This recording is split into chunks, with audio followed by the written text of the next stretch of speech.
Assalamu alaikum wa rahmatullahi wa barakatuh. Welcome to day 6 of Ramadan with Hayat Academy. We are doing Surah Insan, and today, inshallah, we will be looking at verse number 6. أعوذ بالله من الشيطان الرجيم بسم الله الرحمن الرحيم عينا يشرب بها عباد الله يفجرونها تفجيرا. This will be a gushing spring, wherefrom Allah's servants shall drink, a spring from which they will take out channels wherever they wish. So this verse, as you already must have noticed, is the continuation of the previous verse, in which Allah subhanahu wa ta'ala is discussing about the pleasures of paradise, which will be given to the people who are abrar. Yesterday, we discussed about abrar, and we particularly spoke about bir. It is goodness in character. What makes a person abrar is his good character. We discussed all the essential qualities a person must have in order to be an abrar, or a person with goodness. And we also said that they will be given drinks of which will be the mixture of camphor. In today's session, Allah is moving on to discuss more about the drink that is given in paradise. And as we said earlier, that we understand what is drink, we understand the smell, but we actually do not know what will be given to us in the paradise, nor will we know the exact nature of the torments of hellfire. This belongs to the ilmul ghaib of Allah, but Allah is somehow explaining in very human terms what spring is, what the pleasures of paradise would be.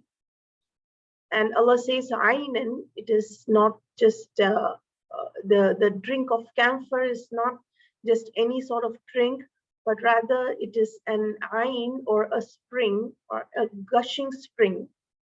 So the water that they were drinking in cups in yesterday's session is in fact coming from a spring which is gushing, and yashrabu biha ibadullah, from which the servants of Allah will be drinking. And today we are going to look more into detail regarding the ibadullah. Abd is one of the technical terms used in the Quran, which means servant or slave. It means to ibad means to worship Allah subhanahu wa ta'ala, or to submit one's will to Allah subhanahu wa ta'ala. So today we are going to look more into detail regarding who is ibadullah. Classically, we can understand more about ibadullah because Allah subhanahu wa ta'ala has explained clearly in Surah Al-Furqan who an ibadur Rahman is. Ibadur Rahman meaning servant of the most merciful. So all the characteristics, all the qualities of Ibadur Rahman is mentioned in Surah Al-Furqan from verse number 63 on up until 68, and then further in verse number 74 also, I believe there are a few explanations of Ibadur Rahman.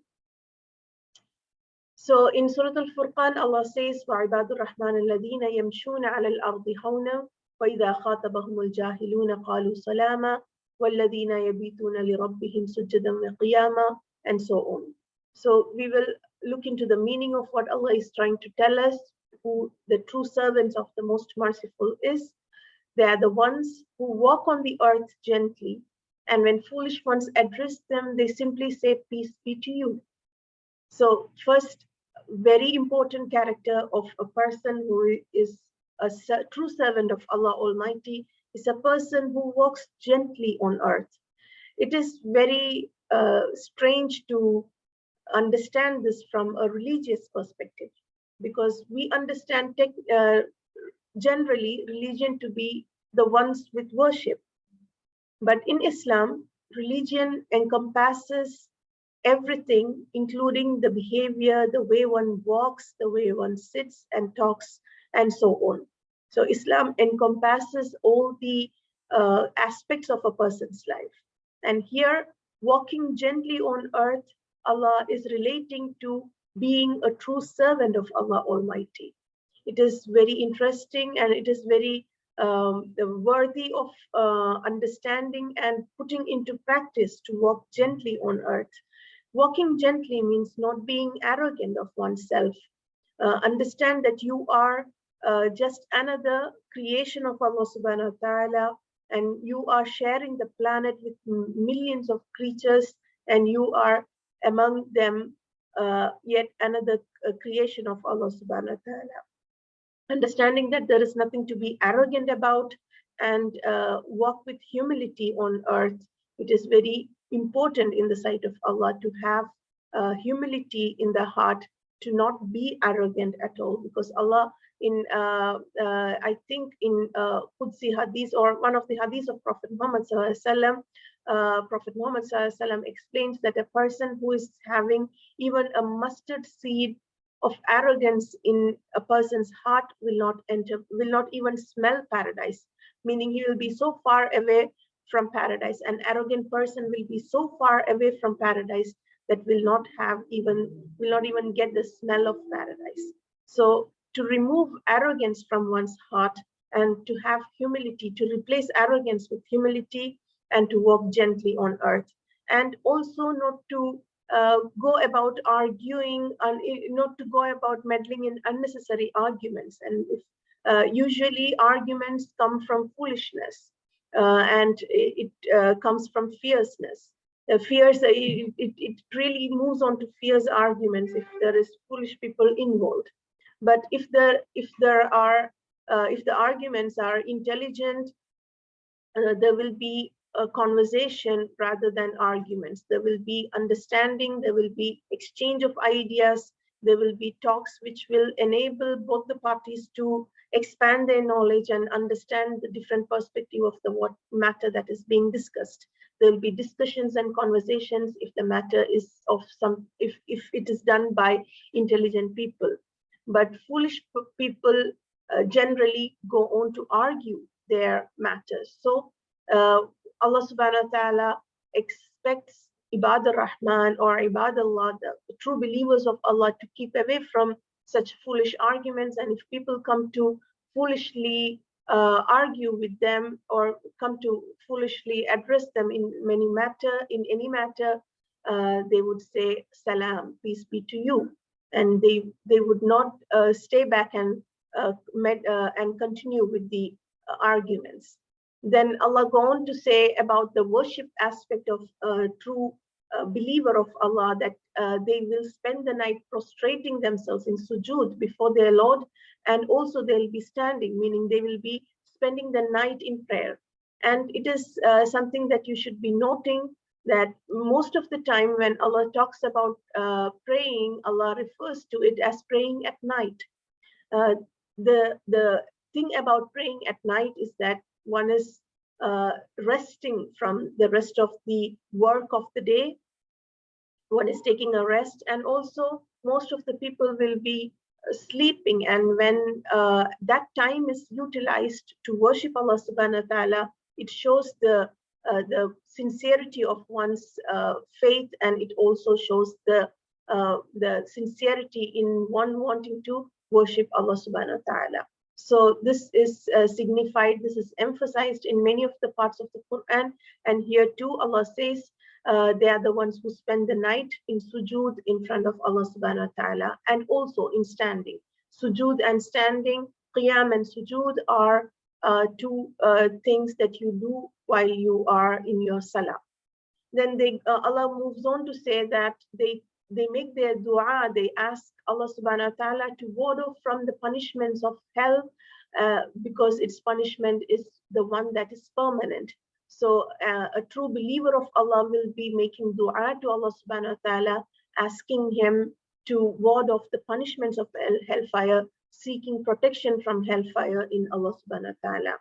And also saying that Verily, it is a wretched abode and resting place. And Ibadur Rahman understands that hellfire is not a place where he should end up.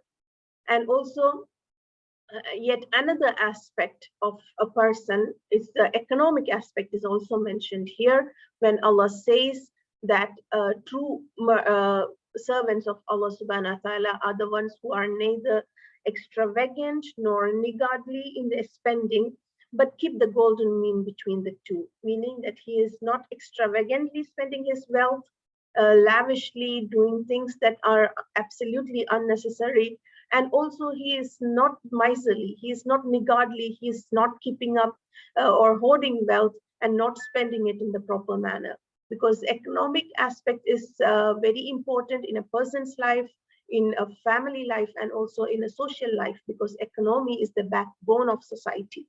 So it is important that one should maintain a balance between extravagance and stinginess. So a true servant of Allah realize this balance and will make sure that he spends his wealth in the way of Allah, in the ways that Allah subhanahu wa ta'ala instruct him to do. And also, Ibad al-Rahman will not be invoking or praying to any other deity other than Allah, nor will he kill, nor will he commit any illegal or unlawful sexual activities. And Allah is emphasizing that the punishment of hellfire is really very harsh for people who are not the ibad of Allah, not who are following these matters. And when you, now that we spoke about the verses in Surah Al-Furqan regarding the character of a person who is a true believer of Allah, we understand that it is mostly about righteousness. It's mostly about good conduct. It's mostly about having a good character, and then also balancing or completing that character of a person with acts of worship as well. So as we discussed yesterday, in this verse also we understand that character of nature, the goodness of nature for a human being is crucial in Islam. For a good Muslim is expected to be the one with the best of behavior. His moral compass is, he's always in a good morale. He is ethical. He or she is never doing things unjustly. He or she is not delving into matters which are not necessary in Islam, or on a daily basis in any matter, not only in Islam, but unnecessarily spending times in arguments, unnecessarily wasting time in matters which are of no importance is not the character of a good person or a true servant of Allah Almighty. So understanding who the Ibadullah is, now we look into what Allah is talking about here, and Allah is telling for such people, for such Ibadullah, that Allah has prepared for them spring from which they will be drinking, وَيُفَجِّرُونَهَا تَفْجِيرًا, and that a spring from which they will take out channels wherever they wish. Not that they will be there in the heaven digging, but rather it is a desire or a thought is enough for the water to follow the Ibadullah. So it is one of the merits in heaven which we can only imagine, but our imagination, our Prophet ﷺ has told that whatever that is there in heaven is something that no human being can ever imagine. So it is even beyond our imagination, but Allah subhanahu wa ta'ala is trying to give us glimpses of what we can expect, what an Ibadullah can expect from heaven, but again, underlying the fact that only an Ibadullah who has all the characters, who has all the specialities, all the unique nature that we discussed earlier, will be the ones who is enjoying the pleasures of heaven. So with this thought, I am ending this session. Barakallahu fikum. May Allah bless us all.